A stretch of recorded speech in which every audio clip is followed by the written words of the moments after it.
दोस्तों, जब से ही अर्तुगरुल सीरियल आया है, हर कोई इसका दीवाना हो गया है और हर कोई इसके बहार में मुब्तला है। दोस्तों, आपने अर्तुगरुल गाजी में नोयान के साथ एक बाचू को देखा होगा जो अजीब और गरीब हरकत करता है। ये बाचू हान कौन है, वो क्यों ऐसी हरकत करता है, आज हम इस वीडियो में आपको बताएंगे, तो वीडियो आखिर तक जरूर देखें। तो अगर आप हमारे चैनल पर नए हैं तो सबसे पहले चैनल को जरूर सब्सक्राइब कर दीजिएगा। दोस्तों, बाचू को नोयान का बहुत ही करीबी और वफादार साथी माना जाता था। ये बाचू तरह तरह की हरकत से पाक रूहों से राब्ता करता था।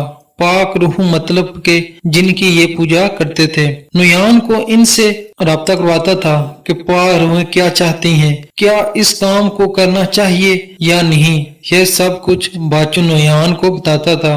बाचू उन पाक रूहों से राब्ते के लिए ढोल तबले बजाता था। वो इस काम को करने से पहले खून पिलाता था ताकि उनसे राब्ता कर सके, उनसे मदद मांग सके। जो भी ये काम करने वाले हैं पाक रूहों से, उस काम में उनकी मदद करें। दोस्तों, मंगोल में हर कमांडर के पास ऐसा कोई ना कोई होता था जो पाक रूहों से राब्ता करके उनसे मदद लेते थे।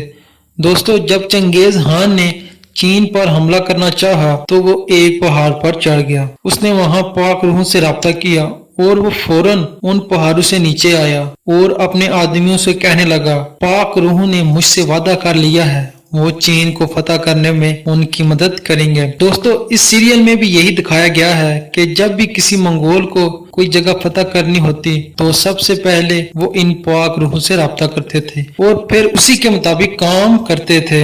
दोस्तों, बाचू खान के बारे में तो कुछ नहीं कहा जा सकता कि ये असल में मौजूद थे। नोयान के पास या कोई ऐसा बंदा था, पर आपको बताते जाएं, मंगोलों के पास ऐसा बंदा हुआ करता था जो पाक रूहों से राब्ता करवाता था। और इसी वजह से इस ड्रामे में भी बाचू खान को डाला गया है ताकि लोगों को पुरानी हिस्ट्री के बारे में पता चल सके।